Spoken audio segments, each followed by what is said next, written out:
지금 방송에서 제공하는 투자 정보는 투자 판단에 대한 조언입니다. 방송에서 제공하는 주식의 가치, 가격 상승 및 가격 하락에 대해서는 방송사에서 보장하지 않습니다.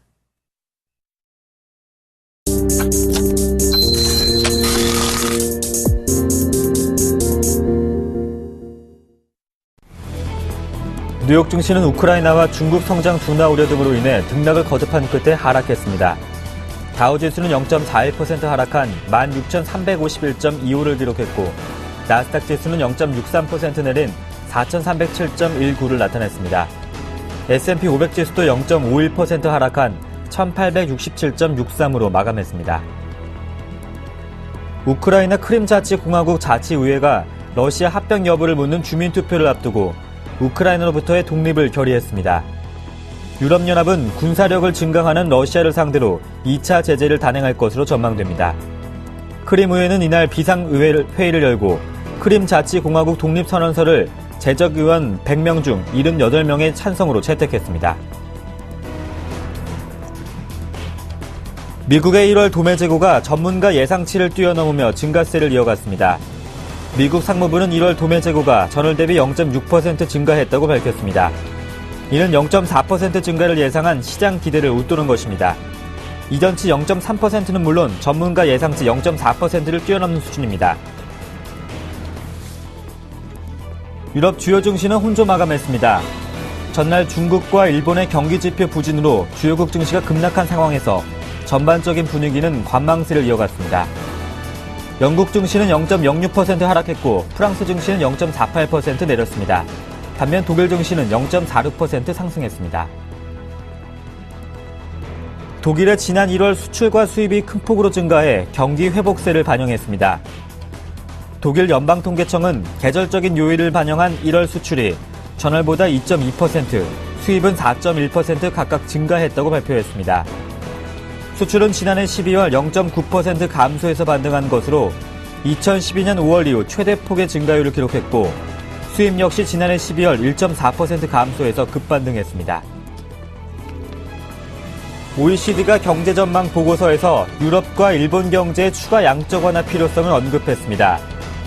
OECD는 유럽중앙은행과 일본은행은 추가 양적 완화를 고려해야 하며 미 연방준비제도는 양적 완화 축소를 점진적으로 조심스럽게 진행해야 할 것이라고 진단했습니다.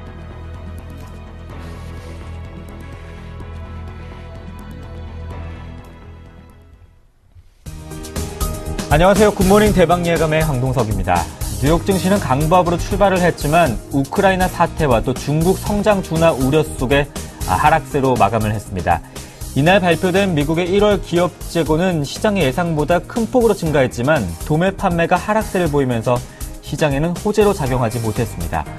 오히려 우크라이나 크림자치공화국이 우크라이나로부터의 독립을 결의하고 러시아와의 합병 수순을 밟자 시장에는 다시 한번 우크라이나 사태 우려가 커진 상황입니다. 올해 들어 첫 선물옵션 동시만기를 하루 앞두고 코스피보다는 코스닥이 강한 시장 국내 증시 보여주고 있습니다. 코스닥은 연중 최고치를 다시 한번 경신하고 있는데요. 오늘 국내 증시 추가적인 상승할 수 있을까요? 굿모닝 대박예감 지금 바로 출발합니다.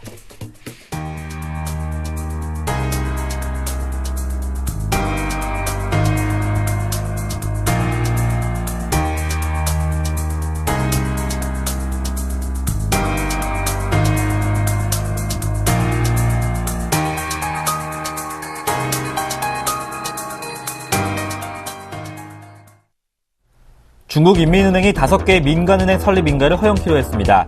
중국의 금융 시스템이 한 단계 업그레이드되는 것이 아닌가에 대한 기대가 나오고 있습니다. 네, 자세한 소식을 이분과 함께 해보죠. 레이크쇼어 인베스터스의 이현민 이사님과 함께합니다. 안녕하십니까? 안녕하십니까? 네, 먼저 미국의 경제 지표가 괜찮았습니다. 미국의 1월 기업 재고가 시장 예상치보다 크게 상승을 했는데요. 그렇습니다. 도매 재고는 그 예상치를 웃도는 실적으로 나왔네요. 그렇지만 판매는 좀 부진했습니다. 이렇게 보면 뭐 시장에서 경제 지표로 대접받기에는 절반 수준의 평가밖에는 가질 수 없는 이런 흐름이라고 보겠습니다. 역시 이제 중국의 여진이 여전히 뉴욕 증시에 조금 그 영향을 미치는 것으로 보입니다. 먼저 지수부터 살펴드리겠는데요. 오늘 뉴욕 증시는 3대 지수가 모두가 소폭 하락이 됐습니다. 하락의 폭은 엊그제보다는 조금 컸고요. 다우지수는 0.41%가 내려갔습니다. 16,351로 마감이 됐고요. 나스닥은 0.63%가 하락한 4,307포인트, S&P 500 지수도 0.51%가 하락했습니다. 1,867로 마감이 됐습니다. 오늘 유가가 미국의 원유 재고량이 많이 늘었다는 소식에 종가 기준으로는 $100 3센트를 기록을 했지만 장중에 $100가 잠깐 깨지는 흐름이 나타났고요. 금 가격은 1,350달러 언저리 수준에서 계속 머물고 있습니다.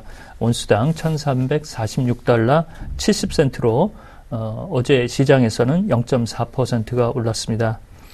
오늘 경제지표로는 미국의 상무부가 발표하는 1월 도매 재고가 지난달보다 0.6% 오른 것으로 발표가 됐습니다. 도매 판매는 1.9% 감소를 했는데요. 뒤에서 자세히 분석을 해드리겠습니다. 오늘 뉴욕 시장에서 관심을 모은 부분은 어제도 저희가 말씀을 드렸는데요. 이 중국의 경기 후퇴 우려 때문에 돈 가격이 계속적으로 현재 안 좋은 흐름을 나오고 있습니다. 뉴욕 상품 시장에서 돈 가격 선물은 2.7%나 떨어졌고요. 일주일 새 8%의 급락세가 나오고 있습니다. 이러면서 원자재를 많이 수출하는 대표적인 국가죠. 브라질의 보베스파 증시가 8개월 내 최저치에서 간신히 현재 반등하는 이런 수치가 나오고 있습니다. 중국의 인민은행장이 금리 자유화, 그 다음에 5개 민간은행을 설립 인가하겠다라는 포부를 양회에서 좀 밝혔고요. 다음 주에 이제 FOMC를 앞두고 연준 총재들의 기자회견들이 이제는 좀 이제 사그러드는 이런 모습이라고 보겠습니다. 전체적으로 보면 FOMC가 열리기 10일 전 정도부터는 이제 함구령을 기준으로 가져가는 이런 전통이 있다라고 볼 수가 있겠습니다. 관심을 모으고 있는 우크라이나 사태는 특별한 현재 소식이 들어온 부분이 없고 존 케리 국무장관이 러시아에 방문은 다소 현재 늦추는 이런 형국이고요. 오늘 뉴욕 시장에서 JCPenney의 투자 의견이 상향을 됐습니다. 이러면서 좋은 주가의 흐름이 나타났고요. 유럽 증시는 혼조세로 마감이 됐습니다. 독일만 0.46%가 올랐을 뿐 영국은 약보합세, 프랑스 지수는 0.48%가 내려갔습니다. 독일은 1월 무역수지 흑자가 발표가 되면서 이런 좋은 뉴스가 지수를 좀 반등시키는데 그 힘을 좀 북돋았다고 볼 수가 있겠습니다. 네, 오늘 증시에는 별 영향을 미치지 못했지만 미국의 1월 도매 재고 지표 자세하게 살펴볼까요? 그렇습니다. 이 도매 재고량이 많이 늘어난다는 것은 결국에는 이제 소매 판매를 활성화시키는데 자극제 역할을 하고요. 특히 이제 제조업 경기의 부수 보조 지표로서는 잘 볼 수 있는 그런 유의미한 지표로서 해석이 된다고 보겠습니다. 자료 화면을 먼저 보시면서 말씀을 드리겠습니다. 로이터의 화면을 준비를 했는데요. 제목이 Wholesale Inventories Rise 이렇게 썼습니다. 예상보다 높이 올라간 이런 부분인데요. 뒤에 그렇지만 but하고 이제 sales drop sharply 이렇게 썼죠. 도매 판매는 예상보다는 좀 저조했습니다. 1.9%. 앞서 말씀드린 대로 이렇게 되면 재고량은 느는데 판매량은 줄어들고 있고 기업들의 향후 전망에 대해서는 뭐 나쁘지 않은 가운데 실질적인 판매량은 조금 좀 줄어드는 이런 모습이라고 보겠습니다. 그림은 캘리포니아 칼스바드에 있는 매장이죠. 코스트코 매장의 그 모습을 사진으로 현재 보여지고 있는데요.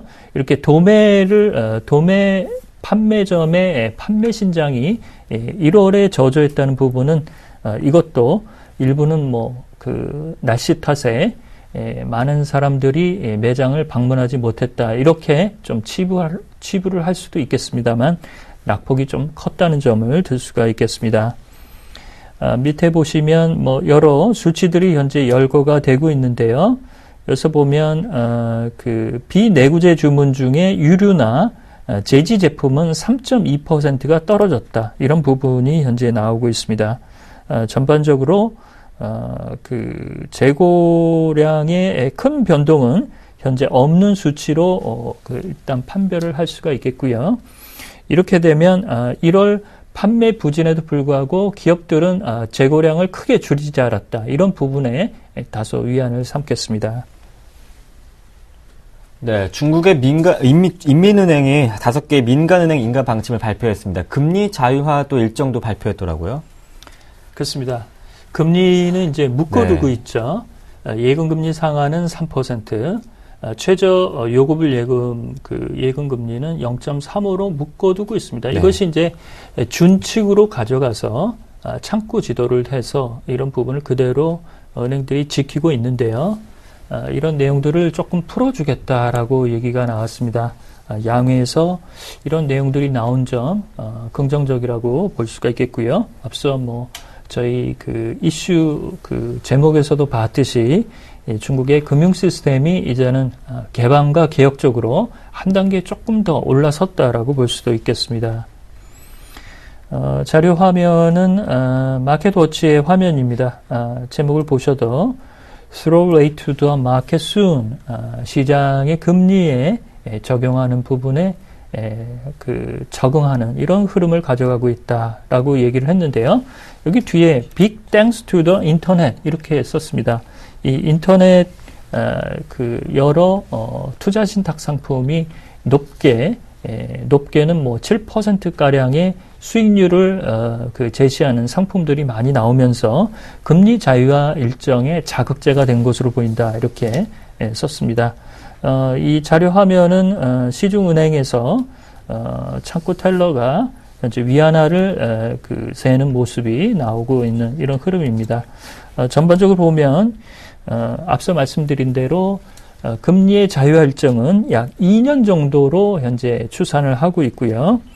대출금리 하한은 지난해 7월부터 자유화를 했습니다. 예금금리 부분도 점차 단계적으로 현재 자유화되는 이런 흐름으로 볼 수가 있겠고요. 여기다 더불어서 그 5개 민간은행에 대해서 인가 방침이 나왔습니다. 자료 화면도 이제 같이 들어와 있는데요. 뉴욕타임즈의 기사입니다. 여기 제목을 보시면 Details Plan, Liberalize Internal Rate and Encourage Private Bank 이렇게 썼죠. 뒤쪽에 이제 민간은행에 대해서 이를 독려한다. 이렇게 이제 제목을 뽑았습니다. 5개 부분의 인가를 하는데 2개 기업이 한 은행에 자본 참여를 공동으로 조인하는 이런 형식으로 가져간다라고 현재 나오고 있습니다. 현재 나오고 있는 대상 지역은 상하이와 텐진, 저장 지역, 광동 지역 이렇게 모두 5개를 우선 적용한다라고 볼 수가 있겠는데요. 이렇게 민간은행의 설립 인가가 나오고 있는 부분은 정부 지분과 정부의 입김이 많이 이제 시장에서 조금 줄어들 수 있는 개연성이 높고 외국 자본, 외국계 은행의 중국 시중은행의 시장 침투력 이런 부분도 좀 제고될 수 있다는 측면에서는 좋은 이런 사인들이 나오고 있는 것으로 풀이를 하겠습니다. 이번 조치로 중국의 은행 시스템 자유화 개혁 속도가 빨라질 것으로 보여지는데요. 그렇습니다. 전인대와 이제 정협이 열리고 네. 있는데요. 저희가 이제 7.5 올해 경제 성장률 목표치를 제시하는 걸 리커 창총리의 네. 모습을 봤죠. 여기 이제 인민은행이 예상보다 좀 굵직한 내용들이 많이 나오고 있습니다. 네. 그래서 우리 금융시장도 이런 중국 시장에 대해서 이제 그 영업을 활성화하거나 이런 부분도 상당히 유의미한 내용들이 많이 튀어나온다고 보겠습니다. 앞서 이제 외국 자료를 봤는데요. 중국 내 자료를 하나 준비를 했습니다. 신화통신의 자료 화면인데요. 어제 컨퍼런스 기자회견을 가진 모습입니다. 이 신화통신의 그 자료 화면을 볼 때마다 사진이 굵직하게 걸려서 아주 시청자 여러분들이 보기 쉽게 걸려 있습니다. 위에 이제 12차 전국 인민대회의 이제 모습이 보이고 있고요. 가운데, 여기 가운데 저우샤오찬 인민은행장이 현재 보이고 있습니다. 여기 이제 샹푸린 은행감독관리위원회 위원장도 모습이 현재 보이고 있는데요. 밑에 자료 내용을 보면 두 개로 나눠져 있습니다. deposit rate within 2 years 이렇게 썼습니다. 예금금리 자유화를 2년 내 일정으로 가져간다라고 얘기를 했고요. 앞서 말씀드린 대로 pilot, 5 private bank 이렇게 썼습니다. 여기서 이제 파일럿은 방송에서 많이 쓰이는 용어인데요. 파일럿 프로그램 이렇게 이제 임시적으로 예비 제자 이런 부분을 쓰는데요. 5개 은행을 인가하는 기준으로 현재 추진한다. 이런 내용들이 나와 있습니다.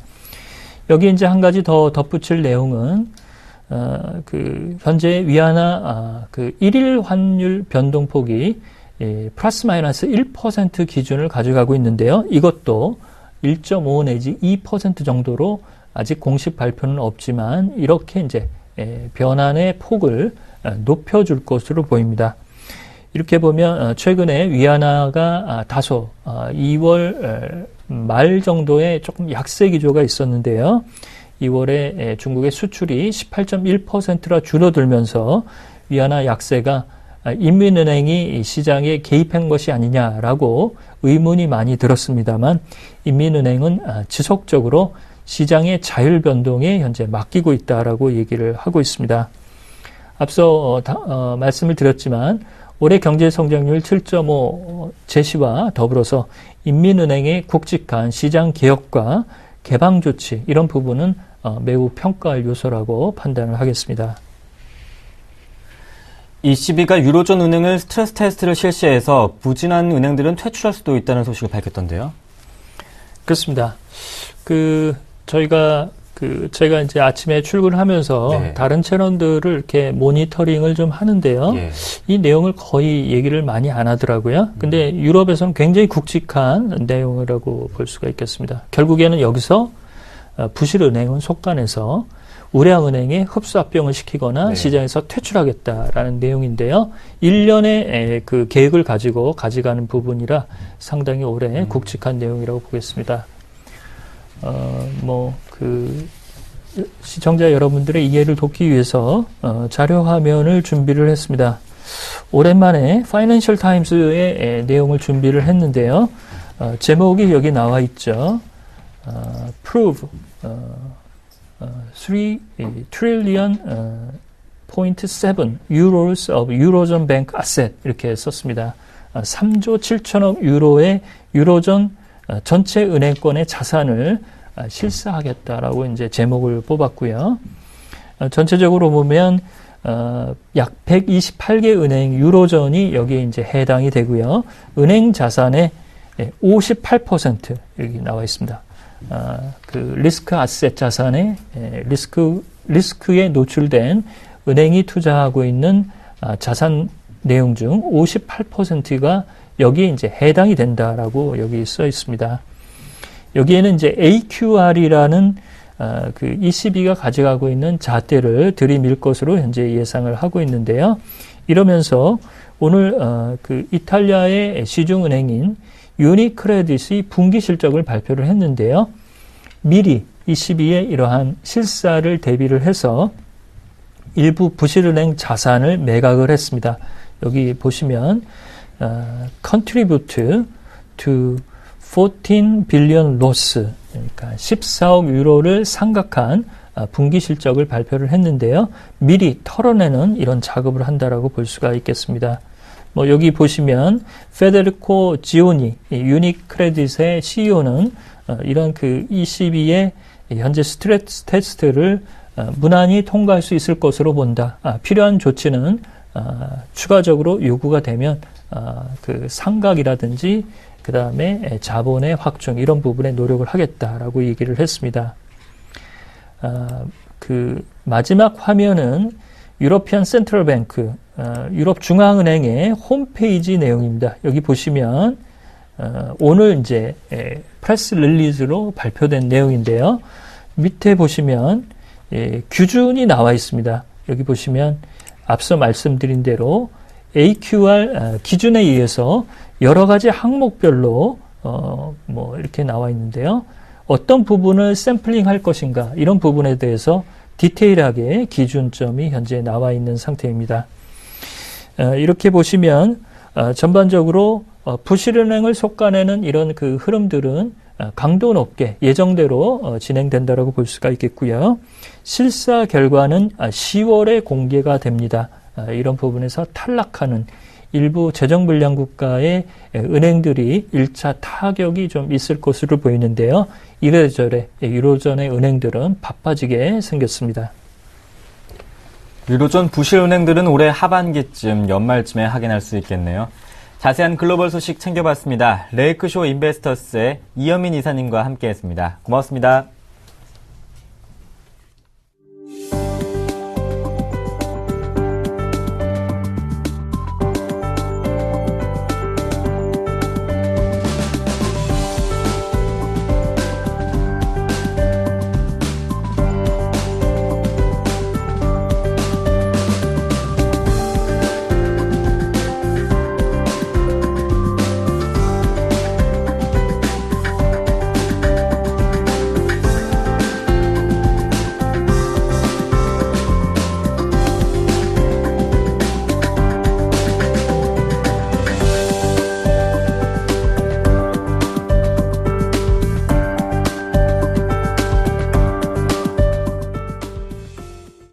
오늘장 전략 시간입니다. 유진투자증권의 정승현 과장님과 함께합니다. 안녕하십니까? 네, 안녕하세요. 오늘장의 영향 미칠 이슈들 화면을 통해서 만나보겠습니다. 첫 번째는 대형주와 소형주가 갈리는 극과 극 장세가 지속되고 있습니다. 유가증권 시장과 코스닥 시장에서 시가총액 규모별 구성 종목들이 변경됐습니다. 마지막으로 배당주 펀드 설정액 증가에 우선주가 급등하고 있는 상황입니다. 최근에 대형주와 또 소형주의 극과 극 장세가 이어지고 있는데 특히 코스닥 시장에서는 강한 것 같아요. 네, 그렇습니다. 일단 좀 대형주는 불상할이 많지. 네. 못 가고 중소형주, 특히나 코스닥 이런 종목들이 상대적으로 상당히 강한 모습을 보여주고 있습니다. 어제도 코스닥 시장은 1% 이상 상승을 하면서 거의 550선까지 와 있는 상황인데 일단 이렇게 코스닥 종목들, 중소형주의 강세 현상이 이루어지는 이유가 결국 여러 가지 이유들이 있겠습니다만, 기관과 외국인의 대형주에 대한 어떤 미래 자체가 좀 시각 자체가 별로 좋지 않다라는 점.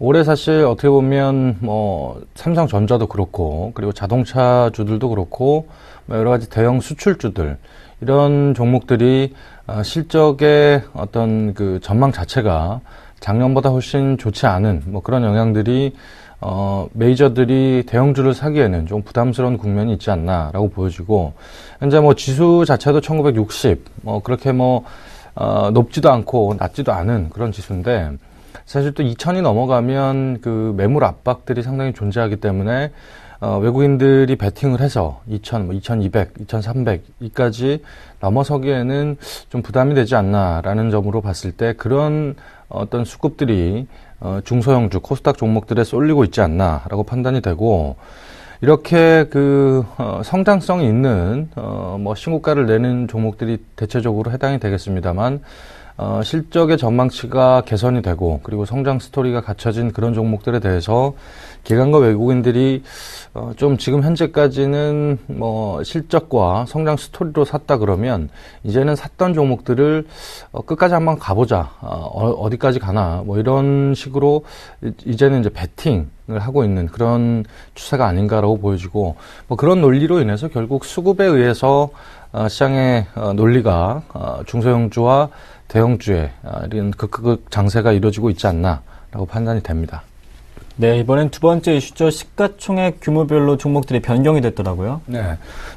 일단 시가총액 그 상위 종목들은 네, 우리가 대형주로 대형주 중에 유가증권 시장이든 그리고 코스닥 시장의 대형주로 편입을 하고, 그다음에 중형주, 그다음에 소형주 이렇게 구분을 하게 되는데, 아무래도 여러 가지 시가총액의 구성별 차이가 상당히 많이 있었습니다. 뭐 네이버 같은 경우는 지금 시총 4위, 5위까지 올라와 있는 상황이고, 그리고 뭐 건설주 같은 경우에는 또 시가총액 워낙 주가가 상당히 많이 뭐 거의 반토막 수준까지 빠졌다가 다시 올라오는 국면이기 때문에 시가총액 그 구성별로 종목의 변화가 있을 수밖에 없다라고 보여지고, 이렇게 1년 단위로 이렇게 평가를 해서 아마 14일부터 이렇게 시가총액 구성 종목에 차이가 있다라고 판단이 되는데, 현재는 그 대형주로 올라오는 종목들이 호텔 신라, 그리고 현대 홈쇼핑, DGB 금융지주 GKL, 뭐 영풍,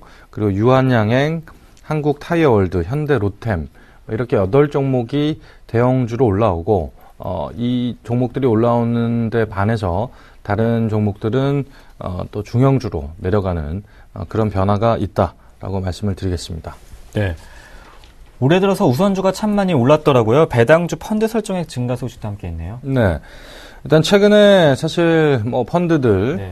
설정되는 것들을 보면 뭐 성장형 펀드, 뭐 그리고 배당주 펀드들이 많이 설정이 되는데, 아무래도 시장의 배당주에 대한 관심들이 상당히 높아지고 있습니다. 뭐 여러 가지 뭐 이유로 인해서 아무래도 선진화 시장이 될수록 그 배당주, 그리고 배당 요구들이 늘어남으로써 아무래도 배당주에 대한 시장의 어떤 선호도, 이런 부분들이 상당히 높아지고 있는 상황인데, 이런 논리로 인해서 같은 그 뭐 삼성전자 주식이더라도 보통주와 우선주의 배당 성향은 달라집니다. 그렇기 때문에 삼성전자를 사는, 과거에는 삼성전자를 샀다, 그렇다면 최근에는 삼성전자 우선주를 사는 그런 뭐 배당주 펀드들의 그 펀드 플레이들이 있기 때문에, 이런 논리로 인해서 우선주가 최근에 상당히 많이 급등을 했습니다. 뭐 보통주 대비 사실 과거 한 2, 3년 전까지만 하더라도 우선주가 보통주 대비 뭐 30%, 40% 이 정도 수준밖에 되지 않았습니다만, 지금 거의 60%, 70%까지 육박을 하면서 올라오고 있는데, 뭐 이렇게 우선주를 판단하실 때 평균적으로 한 60% 정도 보통주에 대비해서 그 정도 가격이면 뭐 적당하다, 거기가 넘어가면 좀 과열이다, 이렇게 판단하시는 게 맞지 않을까 생각이 되고 있고요.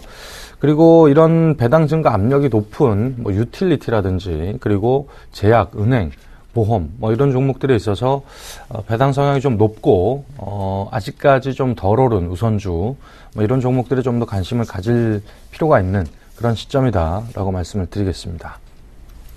오늘 뉴욕 증시 쉬어가는 분위기였고, 또 유럽에서도 혼조 보였습니다. 국내 증시 추가적인 상승 탄력을 좀 만들 수 있을까요? 네, 아무래도 대형주 같은 네. 뭐 코스피가 속해 있는 대형주 같은 경우에는 미국 시장에 영향을 받겠죠. 하지만 최근에 뭐 흐름들을 보면 미국이 좋든 나쁘든 중소형주 코스닥은 계속 상승을 해 가고 있습니다. 어제도 기관과 외국인의 거의 뭐 600, 뭐 합계가 670억, 거의 700억에 가까운 순매수가 들어왔고요. 그렇기 때문에 오늘도 한번 뭐 코스닥 시장에서는 이런 수급에 훈풍이 불면서 추가 상승에 대한 기대감들을 좀 더 높일 수 있지 않을까라는 기대감이 있고, 지금 현재 뭐 530선의 박스권 돌파 이후에 거의 뭐 다이렉트로 계속 시장은 상승을 하고 있습니다. 거의 쉼 없이 달려가고 있다 해도 과언이 아닌데, 하지만 이제 한 뭐 50에서 한 562 사이가 1차적으로 단기 1차적인 그 목표가가 될 수 있을 것 같기 때문에, 이 정도 지수대에서는 일단 차익 실현 관점에서 시장을 보는 판단이 필요하다라는 생각이 들고, 그리고 일단 추가 상승 뭐 코스피나 코스닥 뭐 양시장 모두에도 해당이 될 수 있겠습니다만, 선물 옵션 동시 만기에 대한 부담들은 분명히 존재한다. 지금 현재 베이시스 자체가 백오데이션으로 프로그램 매물 압박이 분명히 존재하고, 그리고 일단 외국인의 포지션 자체가 하방으로 구축이 되어 있습니다. 물론 이 동시 만기가 시장의 뭐 방향성의 전환을 만들어낼 만큼 큰 영향은 미치지 않을 가능성이 높습니다만, 하지만 분명히 매물 압박은 존재하기 때문에 일단 뭐 대형주가 특히나 뭐 해당이 되겠습니다만, 선물 옵션 동시 만기를 앞두고 외국인의 포지션 변화, 특히나 파생 그 포지션 변화가 어떻게 일어나냐, 이 부분도 상당히 주의할 필요가 있다라는 말씀을 드리고, 그리고 지금 현재 뭐 코스닥 중소형주 중에서도 스마트폰 부품주는 철저하게 시장에서 소외가 되고 있습니다.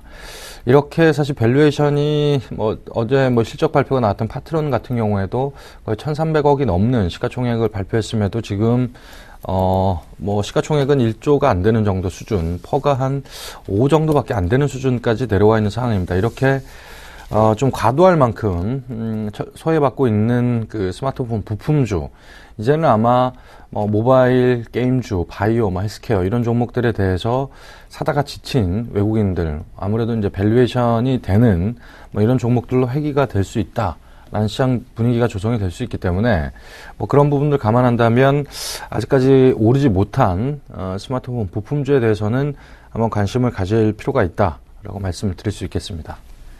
비교적 무난하게 선물 옵션 동시 만기를 보낼 것이라 예상을 하시는데, 그렇다면 내일 전략 짧게 한번 들어볼까요?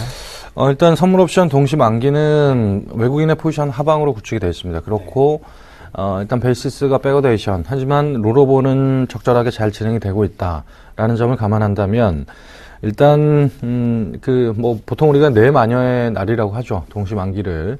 그래서 심수를 부려서 일단 프로그램이라든지 여러 가지 영향들로 인해서 시장의 하방 압력이 강해지는데, 이번에는 그 매수자익 잔고 자체도 크게 많지 않고, 그리고 롤오버도 적당히 진행될 가능성이 높다라고 판단이 되기 때문에 일단 선물 옵션 동시 만기에 대한 영향으로 급격한 시장의 하방 압력은 크지 않을 것이다 라고 판단이 되고, 다만 지금 현재 베이시스 자체가 백어데이션이고 프로그램 매물들이 조금씩 출회가 될 수 있고, 그리고 시장도 해외 시장 자체가 하락으로 영향을 미치고 있기 때문에 그런 부분에 있어서 일단 외국인의 포지션 자체가 하방으로 구축이 되어 있는데 해외 시장까지 빠져줬다. 그러면 이왕 빠지는 시장 좀 더 하방으로 베팅할 수 있다라는 점으로 어느 정도 인식을 하면서 내일장 대비할 필요가 있지 않겠느냐, 그렇게 판단이 되고 있습니다. 네, 또 내일장 전략까지 잘 들어봤습니다. 유진투자증권 압구정지점의 정승현 과장님과 함께했습니다. 고맙습니다. 네, 감사합니다.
글로벌 인사들의 발언과 이슈에 대해서 색다른 시각으로 숨은 의미를 분석해보는 시간입니다. 김동섭의 일당백, 많은 분들이 사랑해 주시는 시간이죠. IM투자증권의 김동섭 이사님 모셔보겠습니다. 안녕하십니까? 네, 안녕하세요. 네, 먼저 첫 번째 이슈 화면을 통해서 만나보겠습니다.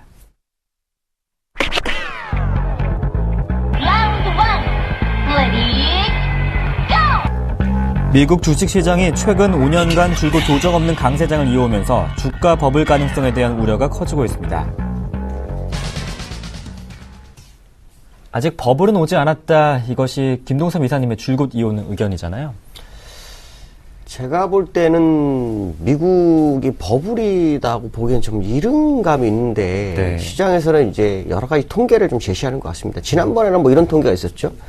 1928년도, 29년도 대공황 때와 차트가 똑같아서 네. 2월 말이나 3월 초순에 대폭락이 올 수 있다. 지나갔죠, 일단. 근데 이게 사실은 강세장이라는 것은 롱 포지션이거든요. 롱 포지션을 한번 자리를 잡으면 웬만하면 흔들리지 않는다라는 거죠. 그래서 이제 시장에서는 이런 관점으로 보는 것 같습니다. 상승이 5년 4개월이나 됐다. 5년 4개월 정도 상승했다라는 것은 과거의 사례를 봤을 때 강세장 5년 4개월은 굉장히 많은 상승이다, 이런 생각을 하는 것 같습니다. 그래서 현재 시점에서 5년 4개월 정도 된다 그러면 지금쯤 조정 가능성이 제기될 수 있지 않느냐, 이런 얘기를 하고 있고요. 또 일각에서는 지금 버블이 많이 나고 있는 종목들이 있다는 거죠. 성장주 중심으로. 버블이 나면은 실제로 그들이 그 주식가 대비로 주가 대비로 봤을 때 그만큼 매출을 구성하겠냐 이런 불안감이 좀 시장에 있는 것으로 좀 판단이 서고 있습니다. 근데 이제 제가 볼 때는 버블은 아직 안 왔다라고 보는 사람 중에 한 명이고요.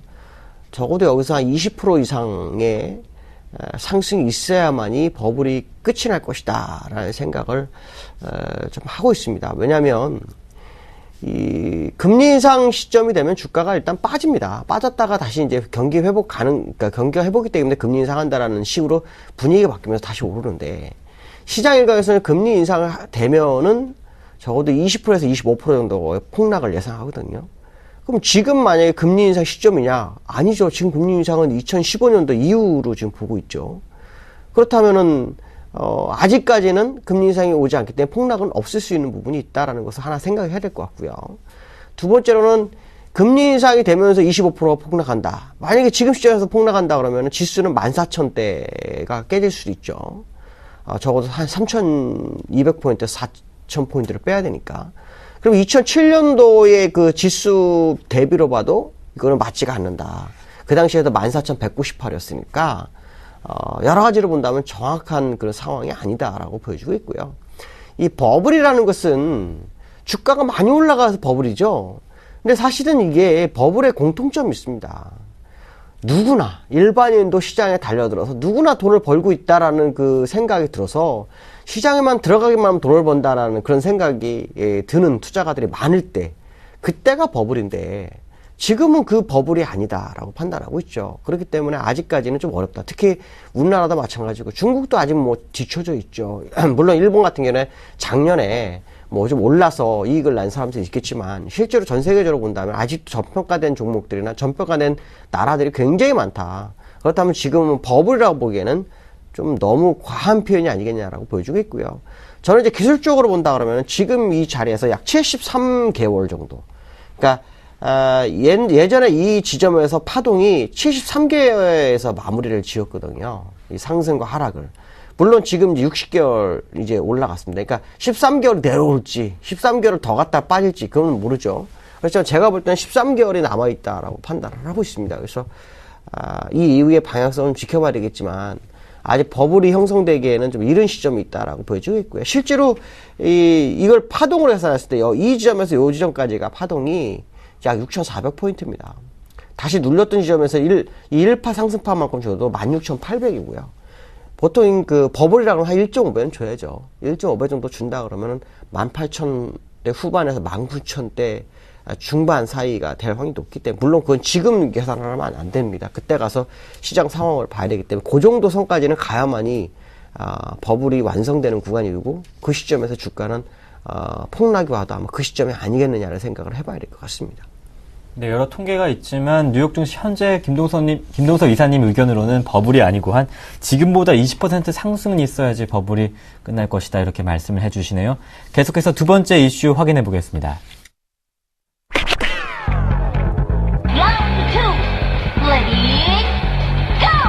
중국 인민은행장이 늦어도 2년 내 예금금리 자유화가 가능할 것으로 진단했다고 블룸버그 통신이 보도했습니다.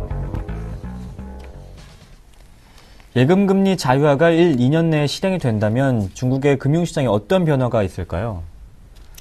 일단은 민간은행이 많이 활성화될 수 있고요.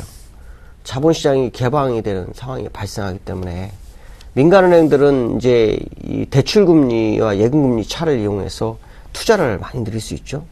그러면 중국의 어떤 대형은행들의 역할을 서민은행, 민간은행으로 옮겨주면서 중국 자체가 굉장히 성장을 많이 할 수 있는 부분이 있다는 거죠. 근데 벌써 많은 게 지금 진행되고 있죠. 작년에는 대출금리가 자유화가 됐고, 그 다음에 지금 예금보험 보장제도가 지금 도입이 된다고 하죠. 그 다음에 예금금리 자유화, 뭐 이런 식으로 수순적으로 가고 있는데, 근데 예금금리 자유화가 왜 마지막일까라는 생각은 좀 듭니다. 왜냐면 대출금리를 자유를 먼저 해놨고요. 근데 예금금리는 마지막이거든요. 예금금리를 먼저 하고 대출금리를 나중에 조절하는 게 맞는 것 같은데 거꾸로 가는 것이 아닐까라는 생각은 좀 듭니다. 그렇지만 중요한 것은 중국이 자본시장 제도 안으로 서서히 발을 들이기 시작했다는 것은 거의 확실하다.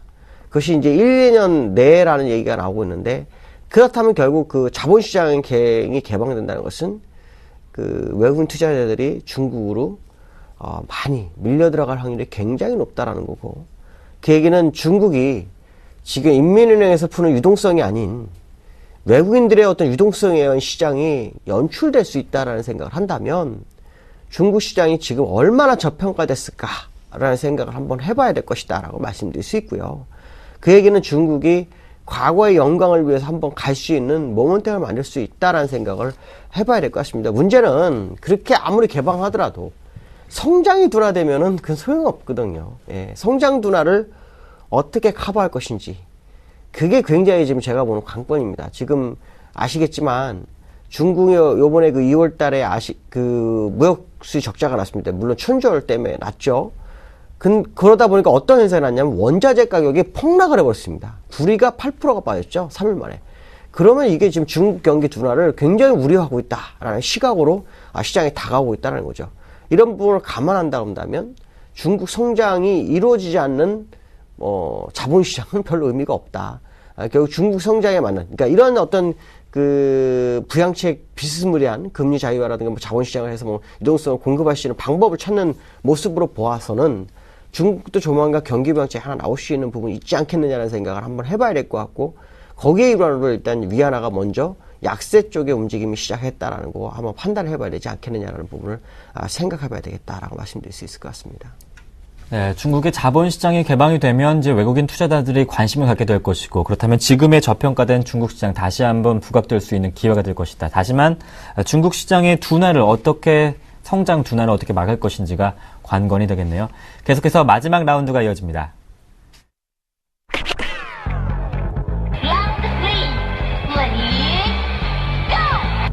BOJ는 이틀간 진행된 통화정책 회의를 마친 후 본원 통화 공급을 연간 60조에서 70조엔 확대하는 기존의 통화정책 방침을 그대로 유지한다고 밝혔습니다. 그렇다면 일본의 추가 양적 완화는 올해 언제쯤에 기대할 수 있을까요? 지금 그 일본 이코노미스트들은 9월 정도 예상을 하고 9월이요? 9월이요. 저는 4월 이후 4월에 소비세 인상이 이제 5%에서 8%가 되니까 그때 결과를 보면 한 2달 정도 보거든요. 그러면 네. 6월 정도. 6월 정도에 뭔가의 부양이 없으면 부양은 없다라고 보는 사람 중에 한 명입니다. 왜냐하면 그 일본은 엔화 약세를 원칙으로 하고 있는 건 사실이지만 이 엔화 약세가 일본 경제를 골병들이고 있다. 무슨 말이냐면은 앞으로 벌고 뒤로 손해나고 있는 상황입니다. 수입 물가 때문에. 그것도 에너지. 문제는 이 에너지를 해결하지 않는다는 것은, 해결하지 못한다는 것은 결국 엔화 약세의 의미는 없다. 그렇다면은 결국 엔화는 강세 쪽으로 갈 수밖에 없기 때문에 통화정책 카드를 정말 쓸 수 있겠냐라는 생각을 해봐야 될 것 같고요. 특히 그 비전통적 방식의 어떤 통화정책을 쓴 것은 미국입니다.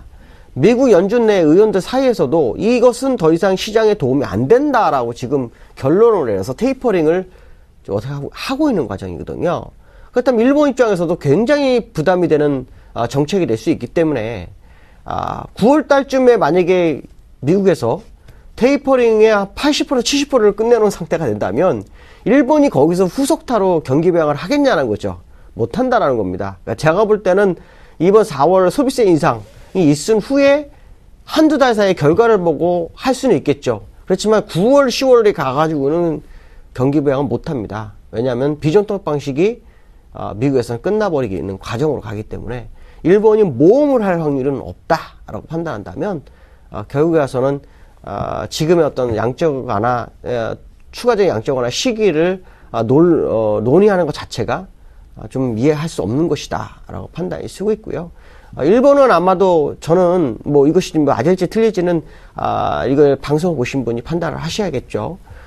엔화는 강세 쪽으로 갈 확률이 높다라고 판단한 사람입니다. 왜냐하면 엔화 약세로 해서 무역수지나 경상수지 적자가 지금 매달 2배씩 늘어나고 있거든요. 벌써 4개월째입니다. 그렇다면 만약에 현재 상태 더 약세가 돼서 더 문제가 된다면 거의 2배에서 계속 늘어나게 될 때는 일본 정부의 어떤 정부 부채 문제, GDP 대비로 240% 된다고 하죠. 240%가 아니라 지금 300%, 400%까지 가버리는 상황이 발생할 수 있기 때문에 그때는 정부가 디폴트를 내야 되는 상황이 발생할 수도 있는 거죠. 그 얘기는 정말 시장의 위험함이 일본에서 시작될 수도 있다라는 것을 아마 생각을 해야 됩니다. 그래서 일본이 아마 이 부분을 굉장히 고심을 많이 할 거라는 거죠. 미국만이라도 테이퍼링을 유지했다면은 부빌 언덕이 있을 텐데, 부빌 언덕이 사라져가고 있다라는 상태에서 자기들의 통화 정책이 명분을 갖기에는 굉장히 어려울 수 있다는 생각을 한다면, 지금 일본은 막판으로 가는 마지막 시기가 아니겠느냐. 그러니까 결국 주가는 한번 부양 위주로 해서 상당히 끌어올릴 수는 있겠지만 시장에 대한 대응이 나올 수 있는 카드는 제한된 그런 마지막 국면이 도래했다라고 봐야 되지 않을까 이렇게 판단하고 있습니다. 네. 일본의 추가 양적 완화 조치는 한 4월 소비세 인상 후에 한 2달 정도 시장의 흐름을 확인해보고 한 6월쯤에 확인할 수 있을 기회가 오지 않을까 말씀해 주셨습니다. 엔화 강세로밖에 없는 상황 속에서 일본은 어떤 정책적인 카드를 꺼낼지도 한번 지켜봐야겠네요. 마지막으로 국내 증시 전망을 여쭤보고 싶은데요. 계속해서 오늘 좀 추가적인 상승이 나올 수 있을까요? 내일 선물옵션 동시 만기를 앞두고 있잖아요. 저는 일단 추가 상승 가능성은 있다라고 보고 있습니다. 네. 왜냐하면 만기가 내일이죠. 내일인데 벌써 이번 주 월요일 날 상당히 빼버렸기 때문에 사전에 미리 시장을 무너뜨리고 저점 대비로 올리는 그런 과정일 수 있다라고 보여지고 있고요. 그다음에 캐나다하고 우리나라하고 이제 FTA를 하는 과정 속에서 자동차가 관세가 한 6% 철폐가 됩니다. 그러면 가격 경쟁이 생기죠. 그럼 자동차를 왜 얘기를 하냐면 우리나라 시가총액 자동차의 규모가 상당히 크기 때문에 전차 종목들이 이거에 수혜를 받는다면 오히려 우리나라 시장 오늘 견조한 흐름을 보일 수 있다라는 부분이죠. 물론 다른 종목에서 온기가 좀 있을지는 약간 미지수지만 어쨌든 한국과 캐나다의 FTA는 시장에 나쁜 요소는 절대 아닐 것이다라는 생각을 해봐야 될 것 같고요. 그 다음에 기관들의 매수세가 이제 도래할 때가 되지 않았을까. 어저께 수량으로는 매수를 했습니다. 금액으로는 매도했는데 수량으로 매수를 했거든요. 과거 사례를 보면은 금액으로는 매도인데 수량으로 매수를 하고 난 다음에 금액으로도 매수로 전환했던 경우가 상당히 많은 것으로 봤을 때는 오늘 기관들의 매수세가 시장에 유입되는지를 확인하면 되지 않을까 이렇게 판단이 쓰고 있습니다. 네, 오늘은 기관의 매수가 돌아오는지를 한번 확인해보면서 시장 전략 또 대응을 해봐야겠네요. 지금까지 IM투자증권 김동섭 이사님과 함께했습니다. 고맙습니다. 네, 감사합니다.